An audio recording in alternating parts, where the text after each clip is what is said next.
Welcome back to the third video about the details of RS-485 serial communication. In the previous video, we covered failsafe biasing and briefly failsafe receivers, as well as the protocol simplification that come with that failsafe stuff. Card here, link in the description. So far, we've only played around with the half-duplex RS-485 bus. In this video, we will tackle the full-duplex one. Enjoy! Let's dive right in. In the basics video, card here, link in the description, we covered the topology of the more common half-duplex bus, which we used up to now. A single twisted pair transmission line is used to send data from the master to the slaves or from a slave back to the master. Of course, both cannot happen at the same time, those half-duplex. Please note that inside of an RS-485 half-duplex transceiver, the A and B outputs and inputs of the transmitter and the receiver are internally bound together, so you don't have individual access to them on the outside. Now, the full-duplex bus uses two twisted pair transmission lines. One is exclusively used to transfer data from the master to the slaves, and the second is exclusively used to transfer data from a slave to the master. On a physical level, both can happen at the same time, those full-duplex. This topology has several consequences. First, as long as you only have a single master, which is the case most of the time, its transmitter can be always enabled because it's the only transmitter transmitting on the master to slaves transmission line. Also, since there's always an active transmitter on that transmission line, we do not need any of that failsafe stuff here we discussed in the previous video. Second, the receivers of the slaves can also be enabled all the time because they are listening to a transmission line which is always in a defined state.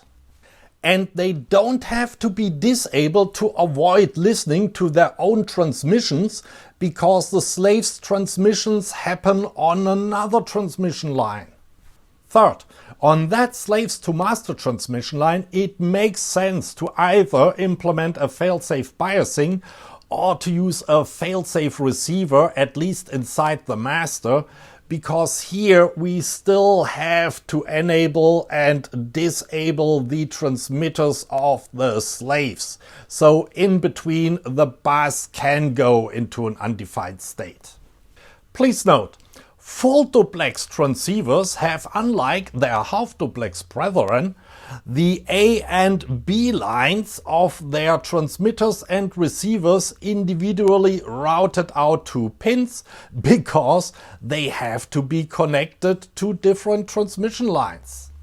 Now, if you think that the master to slaves transmission line of an RS-485 full-duplex bus looks very much like an RS-422 unidirectional point-to-multipoint or multi-drop connection, you are absolutely right.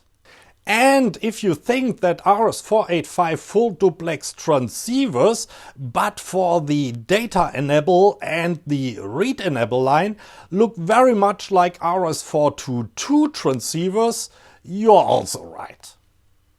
Let's talk a bit more about transceivers.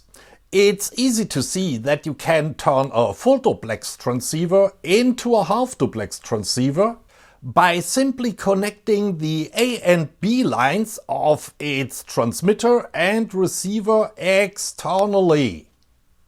Using half-duplex transceivers as full-duplex transceivers is possible too, but quite wasteful. Because you need two half-duplex transceivers to build a full-duplex one.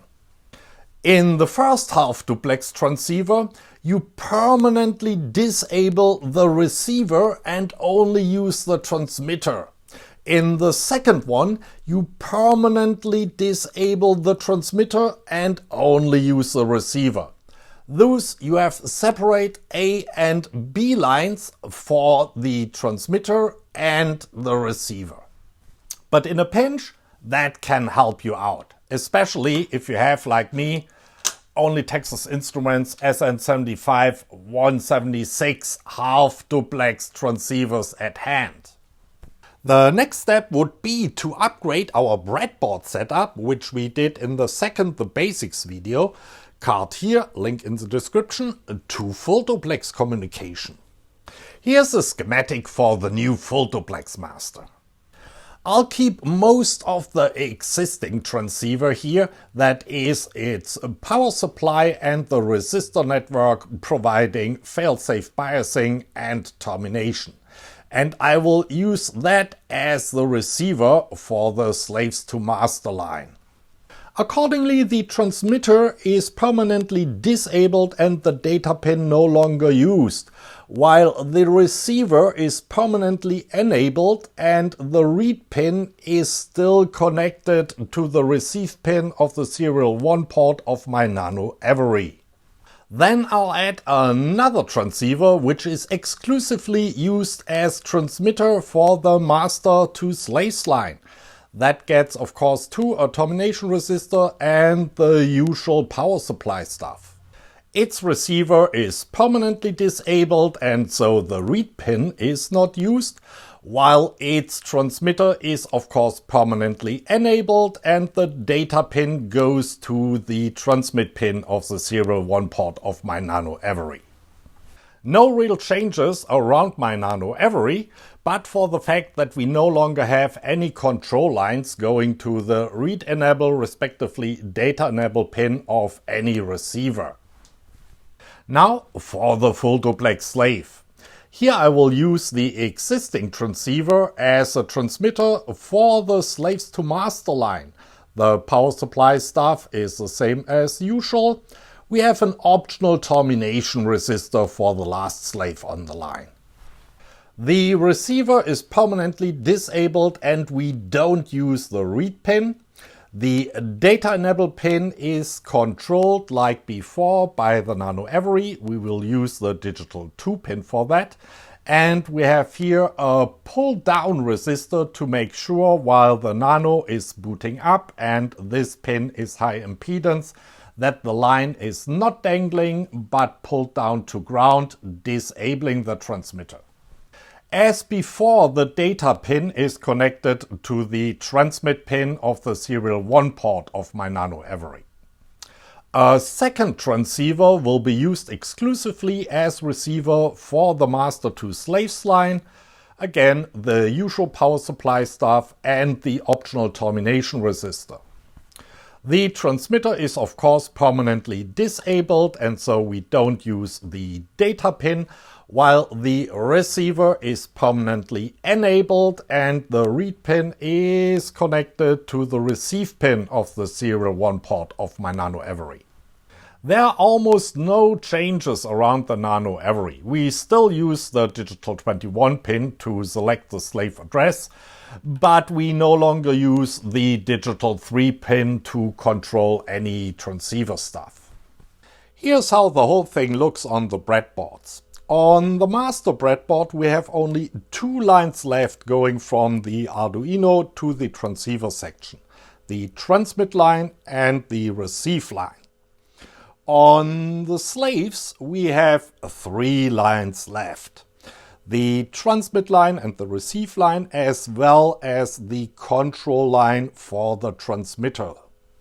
The transceiver sections now consist of 2 transceivers, but remember, in one only the transmitter is used and in the other one the receiver. The other transmitter and the other receiver are permanently disabled through jumpers. Of course, normally you would use here a single full-duplex receiver instead of 2 half-duplex ones, only utilizing 1/2 of each.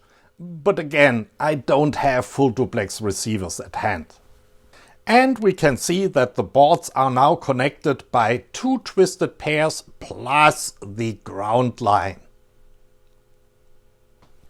That brings us to the protocol, which will be even simpler than the one for the half-duplex signaling on a failsafe BIOS bus that we developed in the previous video.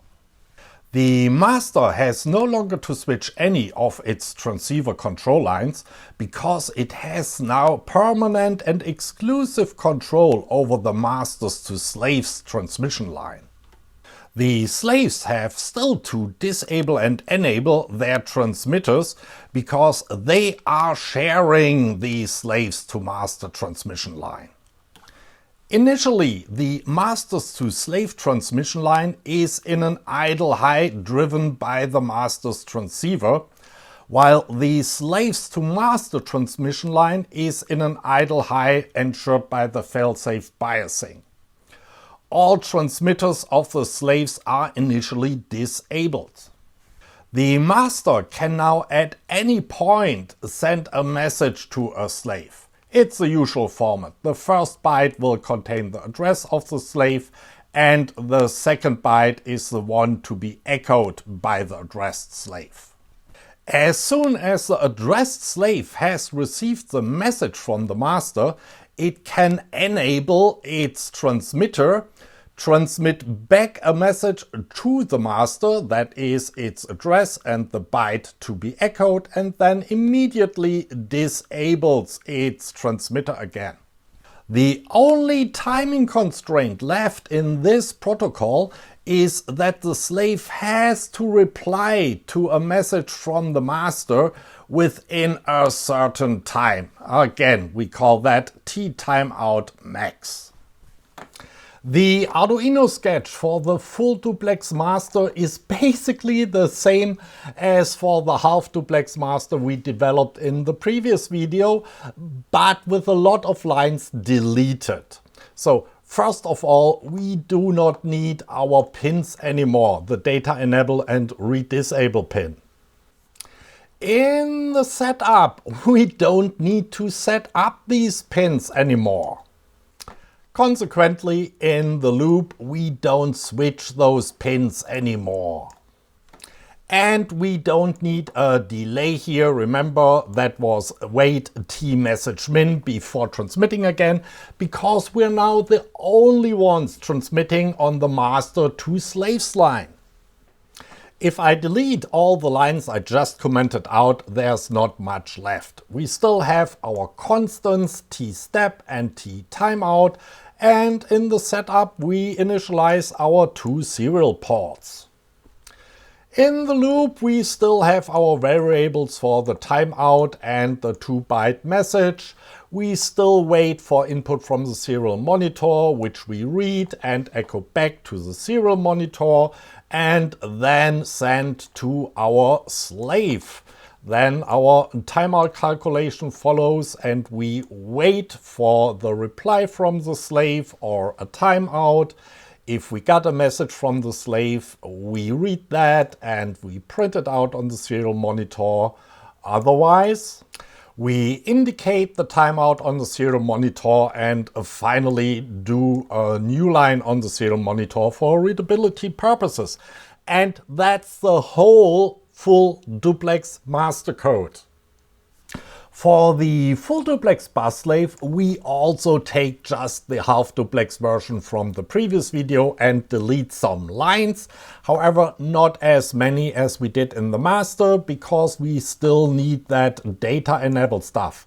However, we can get completely rid of the read-disable pin associated code. Meaning in the setup, the initialization for that pin is gone now. And in the loop, we no longer need a delay here to heed the T-reply min timing. I mean, it was 0 anyway, but now we can formally delete it. It's no longer in the protocol. And of course, we can get rid of switching the read-disable pin. To briefly summarize what's left, we still have our data enable pin and our address pin and our slave's address, which is determined by the address pin. In the setup, we determine the slave's address through our address pin, and we initialize our data enable pin and then the serial port to RS-485. In the loop, we wait for a message from the master, and if one arrives, we read that message, and if that message is addressed to us, then we write our address in byte 0 of the message, and we enable our transmitter and send the message back to the master, and then we disable our transmitter again. And that's all for the slave. And now the moment we've all been waiting for to see if it actually works. So the usual 1E, 2C, 1H, 2O, echo, and ooh, my slave 1 didn't answer. We got timeouts here. Yeah, maybe if I switch it on, yeah, that's better. Let's try that again. 1E, 2C, 1H, 2O, and fully echoed. Slave 1 got an E, echoed back an E. Slave 2 got a C, echoed back an C. Slave 1 H, echoed back H. Then 2O, echoed back O. Great. Let's capture that on the scope. So again, 1E, 2C, 1H, 2O. There we go. The top two traces are the A line and the B line of the master to slaves twisted pair. The bottom two traces are the A line and the B line of the slaves to master twisted pair. Here the master is sending its first message and slave 1 is responding accordingly. If we change the timescale just a wee bit, we see the full picture. Here it is. First message from the master, slave 1 responds. Second message, slave 2 responds. Third message, slave 1 responds again. And fourth message, slave 2 responds again. Great. What we can also observe is that the overhead compared to the half-duplex protocol is further reduced. So we get more data over the two lines now. However, we are a far cry from a full duplex speed because our transmissions are still sequential. In order to achieve full duplex speed, we would have to interleave the messages from the master with the responses from the slaves. Meaning, after the master sends a message to slave 1, it could in theory already send the second message to slave 2. Maybe we're onto something there. So we could, after we sent out a message and wait for the reply from a slave, already send out the next message in parallel to the reply of the slave. And then while we wait for the reply to that message, we send already out the next one. Of course, the master has somehow to be able to handle two messages at once and their associated replies from the slaves. Now for the software. First the master. I had to turn down the baud rate on the RS-485 line to 115,200 bauds because at 1 megabaud the messages were not really interleaving because the processing of all that interleaving logic took so long that the messages were drawn apart. Accordingly, I also increased T-step here from 10 microseconds to 100 microseconds. In the loop, I have now variables to buffer and store two messages. So first an array timeouts for two messages, then an array messages for two 2-byte messages. and then 4 more variables to manage these buffers here. So first we have here next, that's an index into these arrays indicating where the next message is to be stored. That's initialized to 0. Then pref, that's also an index into those arrays indicating where the previous active message was stored. That's initialized to 1. I have here Boolean flag full indicating if our buffer is full, that is contains 2 messages, that's initially false, and a Boolean empty indicating if our buffer is completely empty, that is contains absolutely no messages, that's initially true, of course. Please note, these are all static variables. That is, the initialization happens only once the first time we enter the loop, and the values of all these variables survive when we exit and re-enter the loop.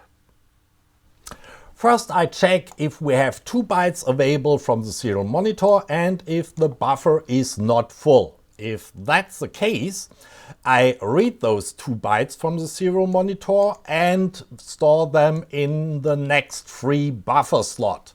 Afterwards, I immediately write out these 2 bytes to the RS-485 bus. Then I calculate the timeout for that message and store it in the next free buffer slot. And then I check if the buffer was completely empty. If that's the case, I simply swap previous and next using a helper variable. That is, the message we just read and sent out is now the previous message, and next is now pointing to the next free buffer slot. And of course, our buffer is no longer empty. Otherwise, when the buffer was not empty, that is, it contained already a message, then it's now full. After that block, I check if our buffer is empty. If that's the case and we have no active messages, then we just jump out of the loop. If the buffer is not empty, I check if we receive 2 bytes from a slave or if a timeout for the previous message has occurred. If either of that is true, I echo out the previous message to the serial monitor and I check if we have indeed received 2 bytes from a slave. In that case, I read those 2 bytes from the slave into the previous message and immediately write it out to the serial monitor. Otherwise, if a timeout has occurred, I just write our timeout sign to the serial monitor. And afterwards, I write the usual new line to the serial monitor for readability reasons. At that point, we're done with the previous message. So I check now if my buffer was full. If that was the case, I again swap here previous and next. So the previous message we just processed successfully or experienced a timeout will now become the next free slot in the buffer, and the buffer is no longer full. Otherwise, when the buffer was not full, that is, it contained only a single message, then the buffer is now empty. And that's the slightly, convoluted code for interleaving in a master. The only change to the slaves is that I here also decreased the baud rate to 115,200 bauds. Now let's see if that works as expected. 1E, 2C, 1H, 2O.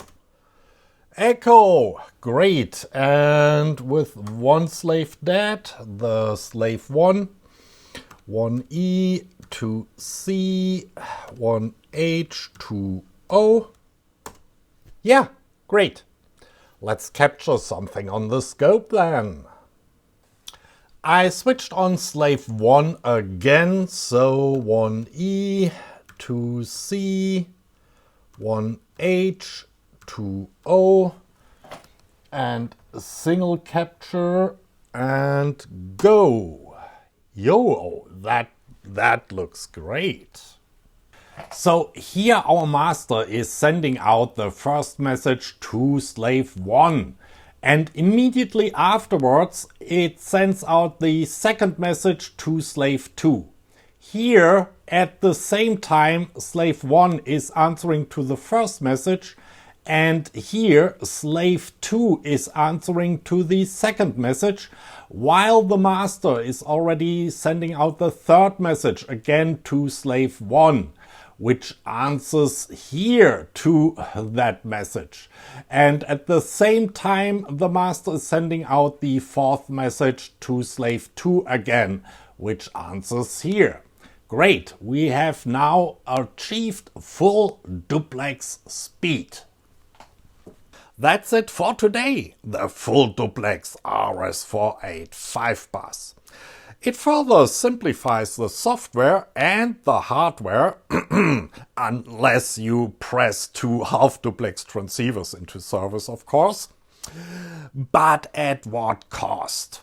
We have an additional twisted pair in our transmission lines, which normally consist only of a ground line and one twisted pair. So 60% more wires in the cables.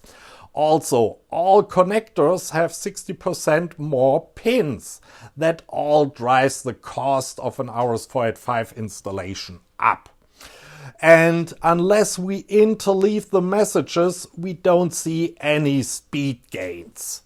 And I have to admit, I don't know of any protocol that uses RS-485 on its physical layer that interleaves messages. They all are, to the best of my knowledge, sequential. If you know of one that does interleaving, please let me know in the comments. Next time we will round up things by talking about existing protocols for RS-485 and associated Arduino libraries. Till then, bye.